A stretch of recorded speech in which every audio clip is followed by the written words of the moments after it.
اعوذ باللہ من الشیطان الرجیم بسم اللہ الرحمن الرحیم الحمد للہ رب العالمین الرحمن الرحیم اللہم صلی علی محمد وعلی آل محمد رب اشرح لی صدری ویسر لی امری واحلل عقدۃ من لسانی یفقہوا قولی۔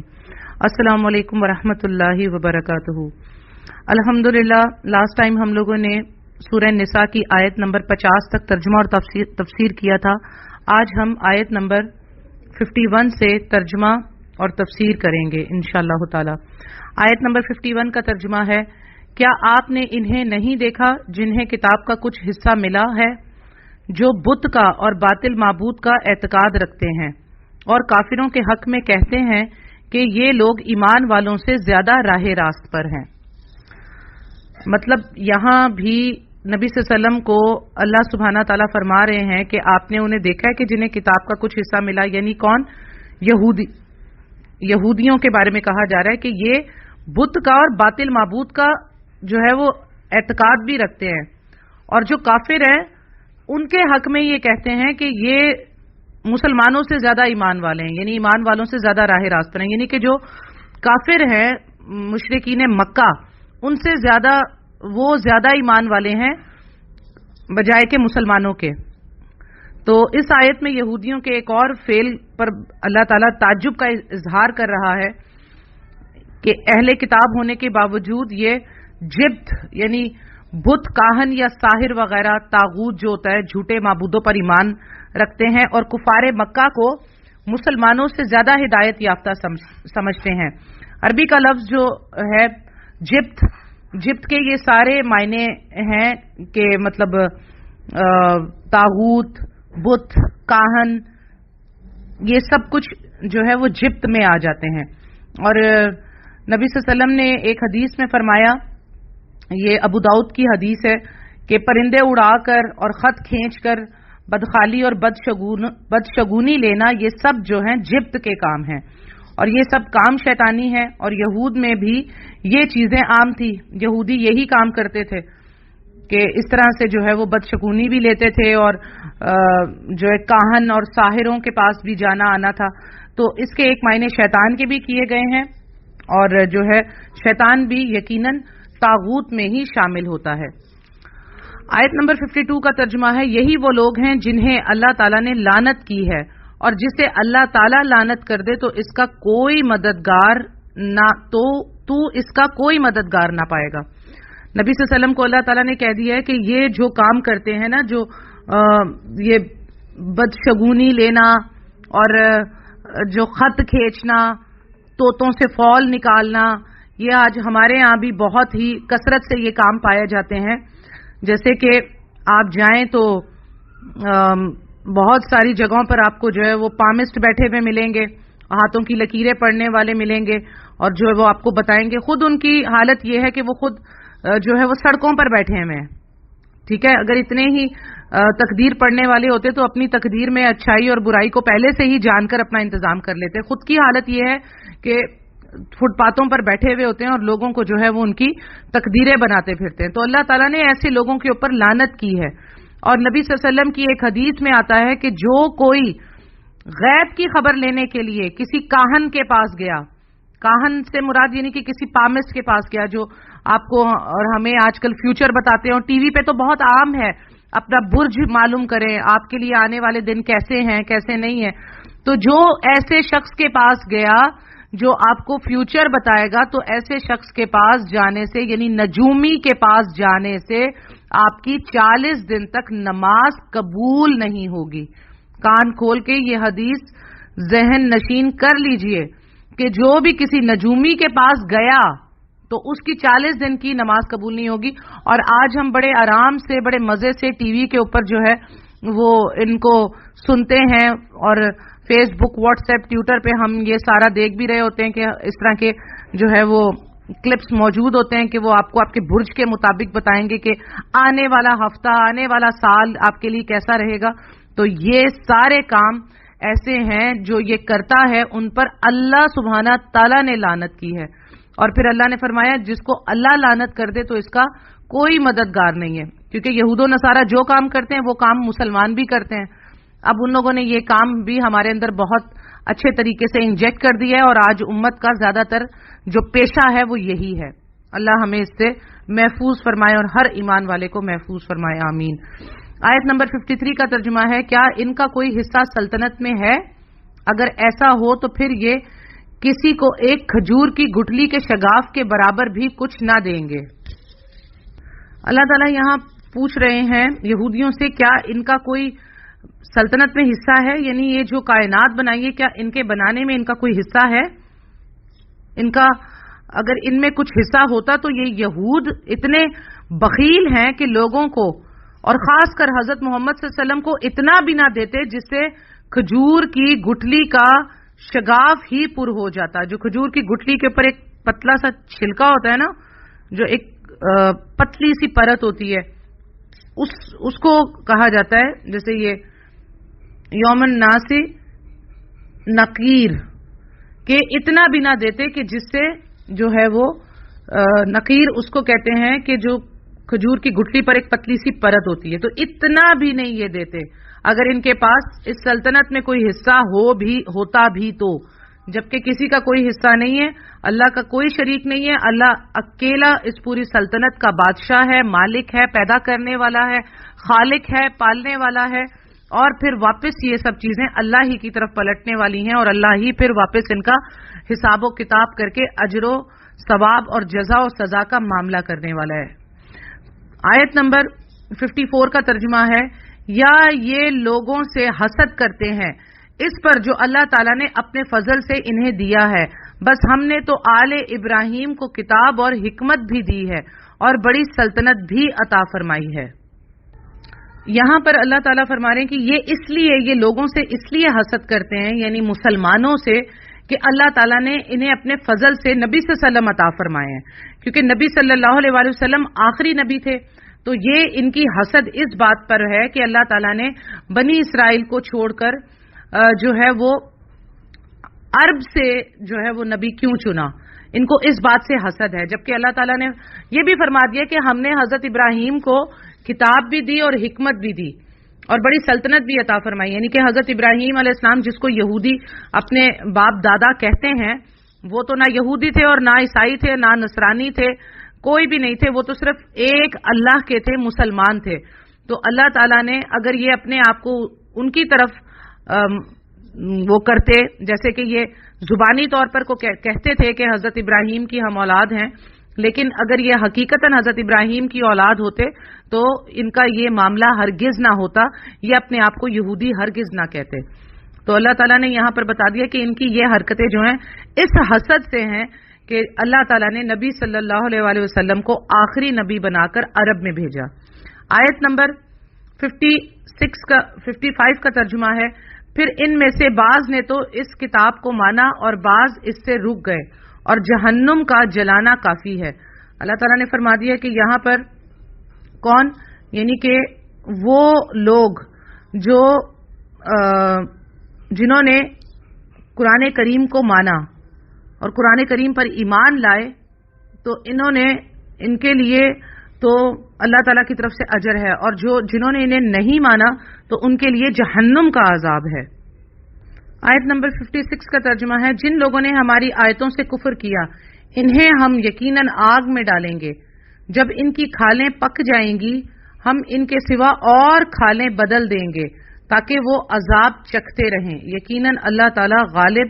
حکمت والا ہے۔ اللہم اجرنا من النار، اللہم اجرنا من النار، اللہم اجرنا من النار، آمین۔ یہاں پر اللہ سبحانہ تعالی جہنم کے عذاب کی سختی بیان کر رہے ہیں کہ جنہوں نے اللہ کی آیتوں کا کفر کیا انہیں اللہ سبحانہ تعالیٰ آگ میں ڈالیں گے جہاں ان کی کھالیں پک جائیں گی، اور جب پک کر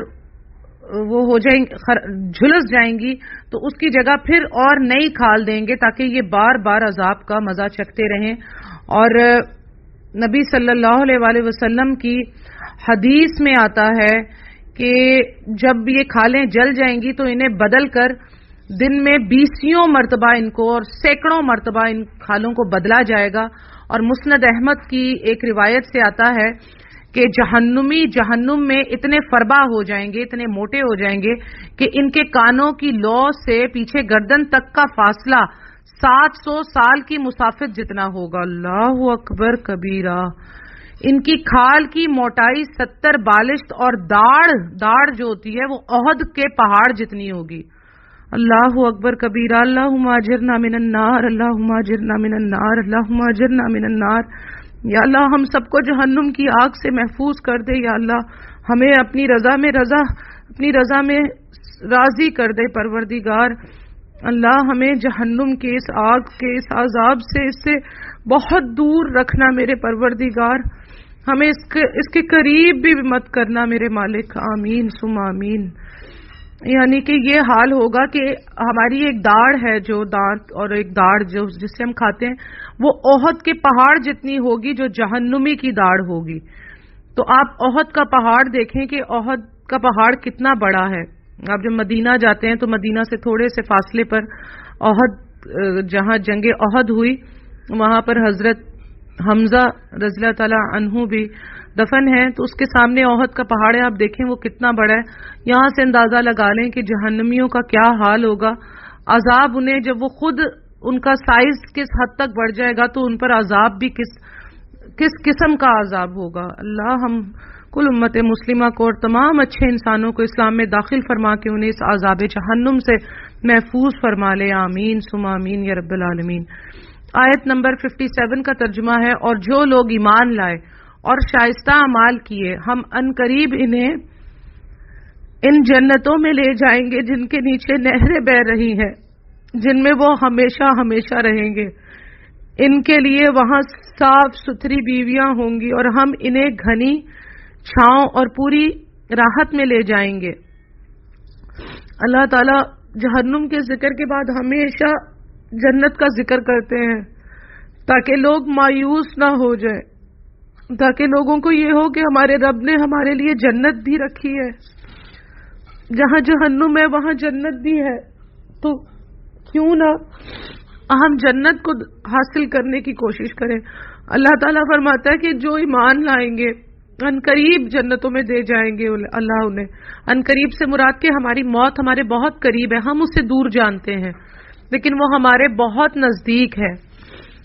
اللہ تعالیٰ نے یہاں ہمیں کہا کہ وہاں ایسی صاف ستھری بیویاں ہوں گی جو حیض سے پاک ہوں گی، ہر گندگی سے پاک ہوں گی، تو وہاں پر گھنی چھاؤں اور پوری راحت ہوگی، ہر طرح کی آسائش ہوگی، جو انسان چاہے گا وہ اس کے لیے اللہ وہاں پر حاضر کر دے گا پروردگار، یعنی کہ اللہ فوراً وہاں پر جنتیوں کے لیے ہر قسم کی آسائش ان کو جو ہے اس سے پوری فائدہ اٹھانے کی توفیق عطا فرمائے گا اللہ۔ اللہم انا اسألوک جنت الفردوس، اللہم انا اسألوک جنت الفردوس، اللہم انا اسألوک جنت الفردوس، آمین۔ کہ اے اللہ مجھے جنت عطا فرما اور جنت الفردوس عطا فرما، اور اگر ہم کہیں گے اللہم انا نسألوک جنت الفردوس، آمین، تو نسألو کا مطلب ہے اللہ ہمیں جنت الفردوس عطا فرما، آمین ثم آمین۔ اللہ تعالیٰ آیت نمبر 58 کا ترجمہ ہے، اللہ تعالیٰ تمہیں تاکیدی حکم دیتا ہے کہ امانت والوں کی امانتیں انہیں پہنچاؤ، اور جب لوگوں کا فیصلہ کرو تو عدل و انصاف سے کرو، یقیناً وہ بہتر چیز ہے جس کی نصیحت تمہیں اللہ تعالیٰ کر رہا ہے، بے شک اللہ تعالیٰ سنتا اور دیکھتا ہے۔ اکثر مفسرین کے نزدیک یہ آیت جو ہے وہ حضرت عثمان بن طلحہ رضی اللہ تعالیٰ عنہ کی شان میں، جو خاندانی طور پر خانہ کعبہ کے دربان اور دربانوں کلید بردار چلے آ رہے تھے، ان کے لیے نازل ہوئی۔ مکہ فتح ہونے کے بعد رسول اللہ صلی اللہ علیہ وسلم جب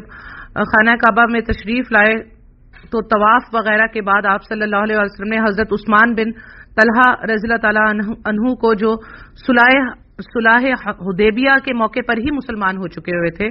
ان کو طلب فرمایا اور انہیں خانہ کعبہ کی چابیاں دے کر فرمایا یہ تمہاری چابیاں ہیں، آج کا دن وفا اور نیکی کا دن ہے، یعنی کہ انہی کے ہاتھ میں خانہ کعبہ کی چابیاں دی، کیونکہ وہ لوگ ہی اس چابیوں کو جو ہے رکھتے تھے اور نسل در نسل رکھتے آ رہے تھے، تو کیونکہ ایمان لا چکے تھے۔ حضرت عثمان بن طلحہ، تو نبی صلی اللہ علیہ وسلم نے انہی کو یہ چابیاں دیں اور کہا کہ اب آپ ہی اس کے جو ہے اصل حقدار تھے اور اصل حقدار ہیں، تو آپ ہی اس کو رکھیں گے، یعنی کہ امانت نبی صلی اللہ علیہ وسلم نے ان کو دے دی۔ اور اس کے علاوہ باقی عام حکم ہے سب کے لیے کہ امانت والوں کی امانتیں انہیں پہنچاؤ، یعنی جب امانت رکھی جائے تو وہ اس کی امانت جس کے پاس امانت رکھوائی ہے وہ اب امانت دار ہے۔ تو اس آیت کا مطلب جو ہے وہ عام حکم ہے سب کے لیے، اس کے مخاطب عوام اور حکام، حکمران دونوں ہیں، دونوں کو تاکید ہے کہ امانتیں انہیں پہنچاؤ جو امانتوں کے اہل ہے۔ اس میں ایک تو وہ امانتیں شامل ہیں جو کسی نہ کسی کے پاس رکھوائی جاتی ہیں، ان میں خیانت بالکل نہ کی جائے بلکہ باحفاظت لوٹا دی جائیں، اور دوسرے عہدے اور مناسب وغیرہ ہوتے ہیں اہل لوگوں کو دیے جائیں جو اس کے اہل ہوں، محض سیاسی بنیاد یا نسلی وطنی بنیاد یا قرابت و خاندان کی بنیاد یا کوٹا سسٹم کی بنیاد پر یہ عہدے اور منصب دینا اس آیت کے خلاف ہے۔ اب آپ یہ بتائیں کہ کیا ہوگا ہمارے حکمرانوں کا، وہ کیا جواب دیں گے اللہ سبحانہ تعالیٰ کو کہ کس طریقے سے یہ کون سی اسلامی ریاست ہے، میری سمجھ سے باہر ہے، کہ جس میں اسلام دور دور تک بھی نظر نہیں آتا۔ یعنی کہ یہ خاص طور پر نبی صلی اللہ علیہ وسلم نے جب یہ چابیاں خانہ کعبہ کی حضرت عثمان بن طلحہ کو دیں، اور آج تک آپ کو معلوم ہے کہ نسل در نسل یہ چابیاں خانہ کعبہ کی آج بھی اسی خاندان کے پاس موجود ہیں، ٹھیک ہے۔ اور یہ آپ دیکھیں کہ اسے امانت کہتے ہیں، یہ لوگ اس چیز کو کہتے ہیں جی وہ وہابی ہیں اور ان کو کیا پتا، وہاں پر آج تک نبی صلی اللہ علیہ وسلم کے دور سے جو معاملات چلتے آ رہے ہیں خانہ کعبہ کے اندر وہ درج ہیں، یعنی کہ حرم میں وہ آج تک درج ہیں۔ باقی اس کے علاوہ بہت سی چیزیں بدلتی جا رہی ہیں کیونکہ وہ قیامت کی نشانیوں میں سے ہیں، لیکن معاملات یہ ہیں کہ آج تک وہ چابیاں خانہ کعبہ کی اسی خاندان کے پاس ہیں جو نسل در نسل چلتی آ رہی ہیں۔ تو ہمارے حکمران آج پتہ نہیں کون سی غفلت کی نیند سو رہے ہیں، انہیں پتہ بھی نہیں ہے کہ امانت صرف یہ نہیں ہوتی بلکہ ہر جو عہدے ہیں ان میں وہ امانت ہے ان لوگوں کی جو اس کے اہل ہے، ان کی جگہ جو ہے وہ اپنے پارٹی کے لوگوں کو دی جاتی ہے، اپنے رشتہ داروں کو تھما دی جاتی ہے، اپنے دوستوں یاروں میں سے جو قریب ہے ان کو دے دی جاتی ہے، کوٹا سسٹم کر دیا جاتا ہے، عام عوام اس سے بالکل باہر ہوتی ہے۔ تو یہ ساری چیزیں ایک لمحہ فکریاں ہیں اس حکومت کے لیے کہ یہ اس کا جو آئین بنایا گیا ہے بقول تو وہ قرآن کریم پر ہے، لیکن جو اصل ہے وہ قرآن کریم نہیں ہے، صرف آئین کا نام یہ ہے کہ وہ اسلامی ہے، قرآن کے مطابق ہے۔ مجھے بتا دیں جو چیز دیکھنے میں آتی ہے وہ آئین کہاں سے قرآن کے مطابق ہے۔ اللہ ہمیں ایمان عطا فرمائے اور ہمارے حکمرانوں کو انصاف کرنے کی توفیق عطا فرمائے۔ قیامت والے دن ان حکمرانوں کا اتنا سختی سے حساب لیا جائے گا کہ جب کسی صحابہ کرام کو جو ہے وہ خلافت کے لیے چنتے تھے تو وہ رونا شروع کر دیتے تھے کہ ہم اس کے اہل نہیں ہیں، ہمیں یہ نہ سونپا جائے، اتنی بڑی ذمہ داری جو ہے وہ ہم کیسے اس کو قبول کریں گے۔ حضرت عمر فاروق کو جب خلیفہ بنایا گیا تو وہ روتے تھے اور راتوں کو جاگتے رہتے تھے، اور انہوں نے حضرت عمر فاروق کا یہ جملہ آج تک درج ہے کہ حضرت عمر فاروق رضی اللہ تعالی عنہ نے کہا کہ اگر دریائے فرات کے کنارے کتا بھی بھوکا مر گیا تو اس کا بھی عمر سے یعنی فاروق سے پوچھا جائے گا۔ تو آپ یہ بتائیے کہ آج ہمارے حکمران کس طرح سے عوام سے ووٹ لے کر ان کے پیسوں کا ٹیکس لے کر ان کے ساتھ کس طریقے کا جو ہے ان کا کیا کہنا چاہیے، ان سے کس طریقے سے وہ ایک ریونج لے رہے ہیں، کیسا برتاؤ ہے ان کا عوام کے ساتھ۔ اللہ تعالیٰ انہیں ہدایت عطا فرمائے، پہلے ہمیں ہدایت عطا فرمائے، بلکہ ہدایت تو عطا فرما دی اس نے 1400 سال سے قرآن اور حدیث کی شکل میں، بس ہمیں توفیق عطا فرمائے کہ ہم اس ہدایت کو قبول کر لیں، اس پر عمل کر لیں اور اس پر جو ہے قائم ہو جائے، آمین۔ آیت نمبر 59 کا ترجمہ ہے، اے ایمان والو فرما برداری کرو اللہ کی اور فرما برداری کرو رسول صلی اللہ علیہ وآلہ وسلم کی، اور تم میں سے اختیار والوں کی. پھر اگر کسی چیز میں اختلاف کرو تو اسے لوٹاؤ. کہاں؟ اللہ تعالی کی طرف اور رسول صلی اللہ علیہ وآلہ وسلم کی طرف. اگر تمہیں اللہ تعالی پر اور قیامت کے دن پر ایمان ہے یہ بہت بہتر ہے اور با اعتبار انجام کے بہت اچھا ہے. دیکھیے اب یہ اس آیت کو بھی آپ لوگ جو ہے دلیل کے طور پر نوٹ کر لیں. سورہ نساء کی آیت نمبر 59 ہے. یہ دلیل کے طور پر کئی دفعہ آپ کو زندگی بھر کام آتی رہے گی کہ اے ایمان والو فرما برداری کرو اللہ کی اور اس کے فرما برداری کرو اس کے رسول کی. دیکھیں اللہ کی فرما برداری ہے قرآن، یعنی کہ قرآن جو ہے وہ اس میں صرف اللہ ہی کا کلام ہے. نبی صلی اللہ علیہ وسلم صرف اسے سن رہے ہیں. نبی صلی اللہ علیہ وسلم پر یہ نازل کیا گیا. لیکن نبی صلی اللہ علیہ وسلم کی فرما برداری کیا ہوگی؟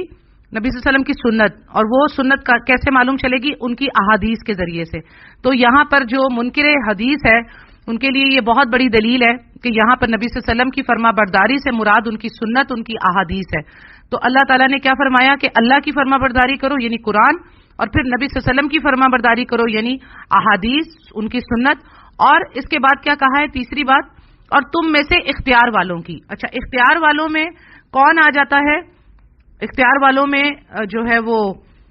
علماء و فقہا بھی آ جاتے ہیں، ٹھیک ہے، اور آپ کے جو ہے حاکم بھی آ جاتے ہیں، حکمران بھی آ جاتے ہیں. لیکن علماء اور فقہا کی اس وقت تک فرما برداری کریں گے جب تک کہ وہ آپ کو قرآن اور سنت اور صحیح احادیث کے حساب سے لے کر چلیں گے. جب وہ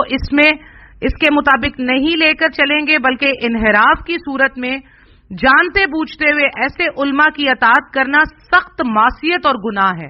ٹھیک ہے نا. اور اسی لیے اللہ تعالیٰ نے اسی آیت میں کہا پھر اگر کسی چیز میں اختلاف کرو تو اسے لوٹاؤ اللہ کی طرف اور اس کے رسول کی طرف. یعنی کہ جب تم لوگوں میں کوئی بات پر اختلاف ہو جائے، ٹھیک ہے،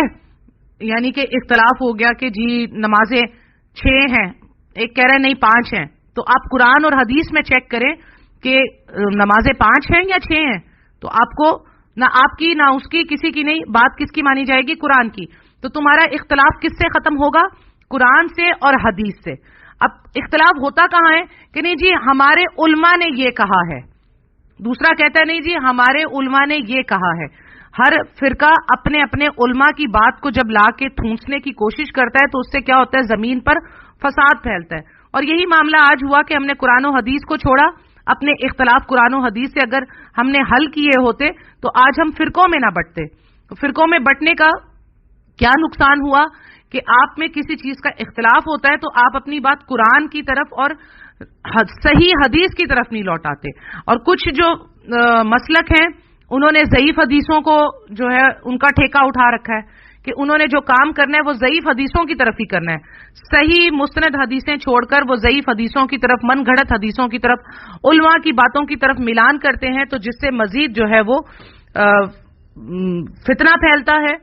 اور اللہ تعالیٰ نے فرمایا کہ تم میں اختلاف ہو تو کس کی طرف لوٹاؤ اپنے اختلاف کو؟ قرآن کی طرف، حدیث کی طرف. وہ تمہارے اختلاف کو جو ہے